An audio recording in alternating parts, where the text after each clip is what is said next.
Anuncio a palavra da senadora cearense Augusta Brito. Os juros altos aqui não vai beneficiar ninguém, né? Então isso aí para mim, quero aqui reforçar toda a fala do meu senador lá do estado do Ceará, Cid Gomes, que tão bem de uma forma didática, com dados, trouxe aqui não um pensamento que é dele, ele trouxe realmente exemplificando a realidade do que a gente vê, do que a gente percebe, que tem dados para comprovar. Mas como muito já foi falado, foi discutido por que essa taxa de juro alto, já foi explicada aqui, tentando justificar que isso seria a saída para o momento, que eu também quero registrar que é um pensamento meu, pesquisando também sobre dados que eu não concordo, mas a pergunta é um pouco mais direcionada, o que fazer daqui para frente.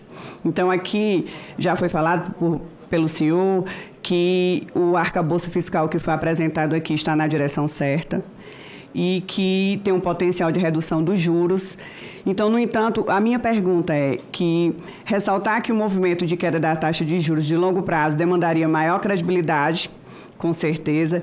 Então, o momento atual não seria o princípio para a gente começar o início desse movimento de queda, e qual seria o impacto estimado para a taxa de juros de longo prazo após a aprovação deste novo arcabouço fiscal e das propostas também anunciadas, né, recentemente. Também vi algumas falas de Vossa Excelência, inclusive aqui também nessa comissão, nessa audiência pública, elogiando pelo governo federal para o incremento de receitas e também para a reestruturação do mercado de crédito.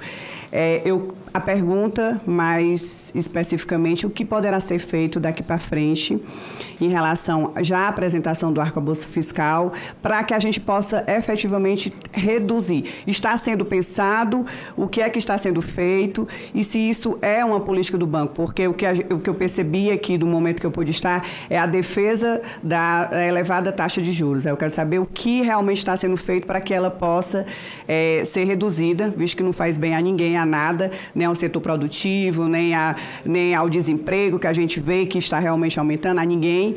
O que está sendo feito e se esse arcabouço, como foi falado e considerado por Vossa Excelência, vai impactar positivamente para que tenha essa redução dos juros e a que prazo seria? A gente tem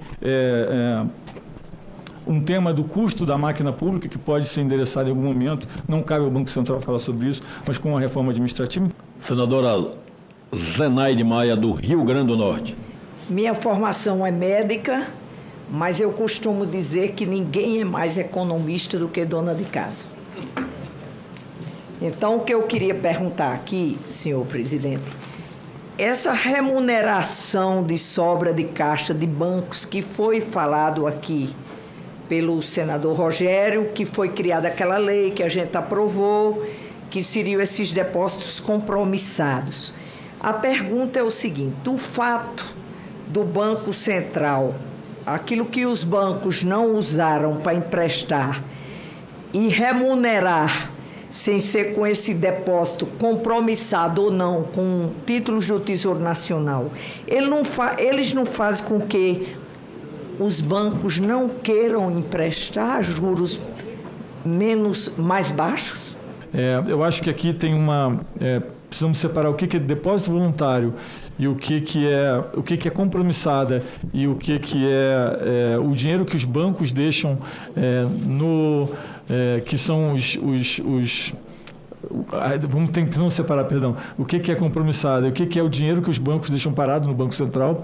São coisas separadas. O compromissado é um instrumento que nós usamos para fazer política monetária, e aí tem uma reserva que os bancos deixam no Banco Central, e a questão é o seguinte: se os bancos poderiam simplesmente lucrar fazendo uma captação, ou seja, captando recurso e comprar títulos do governo. A resposta é não. Na média, a captação dos bancos custa mais caro do que a Selic. Então, se ele não emprestar tomando um pouquinho de risco, ele não consegue remunerar o balanço. Então tem uma coisa que chama NIM, que é Net Interest Margin, que é a margem líquida dos bancos, que leva em consideração todas essas contas, que mostra que quando a sua carteira de crédito diminui e você fica muito dependente de títulos do governo, a sua rentabilidade cai, na verdade. Porque a maioria dos representantes do Copom que decide o patamar dessa taxa Selic são provenientes do mercado financeiro, único setor da economia que se beneficia dessa alta exagerada da taxa Selic, enquanto todos os demais setores econômicos, sociais são prejudicados. Porque se existe algo aqui que todos concordam, é que essa taxa de juro prejudica, sim, as pequenas, médias empresas. Eu citaria aqui alguém, um empresário que não é tão pequeno assim, que ele disse que tomou emprestado quando a taxa Selic era de 2%, mas nunca os bancos emprestam só no valor da taxa Selic. E ele tomou emprestado, era o dobro o contrato da taxa Selic, e agora ele não consegue mais pagar, porque é 13 de 4 para 2 vezes 13,75. Na verdade, de 7 nós temos 2 de mercado, nós temos um que é um acadêmico e tem 4 que são funcionários da casa, né? Então a gente acha que tem um equilíbrio. Poderia ter mais funcionários da casa, poderia ter mais acadêmicos, sim, não tem nenhuma obrigatoriedade.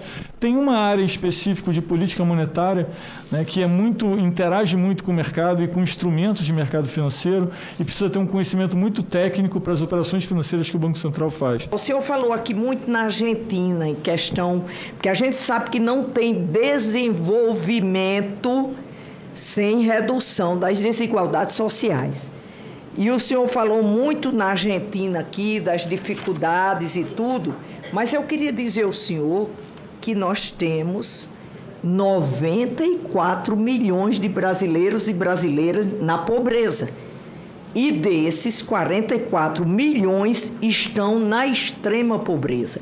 Aí o senhor falou que a reforma trabalhista atraía investidores, só se for para especulação financeira, porque a retirada de direitos de trabalhadores não trouxe empresas para cá, para investir, porque o que eu vejo é o seguinte, é uma questão de demanda.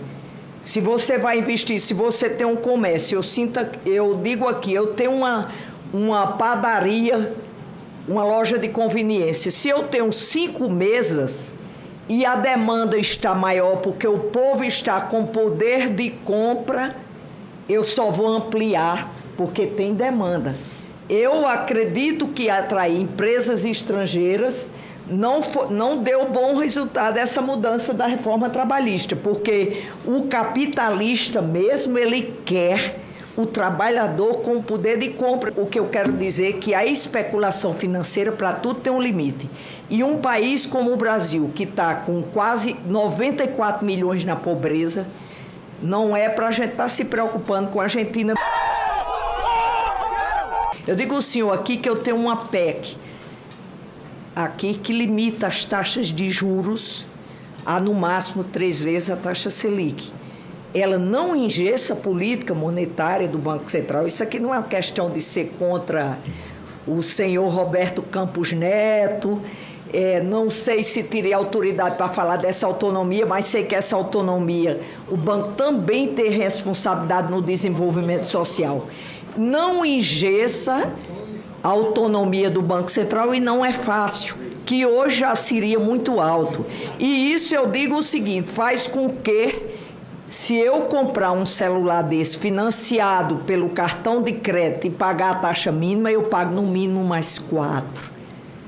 E eu costumo dizer, senhor Roberto Campos, que o ladrão me rouba 1, mas o banco já me levou 3. Acho que os juros são indecentes.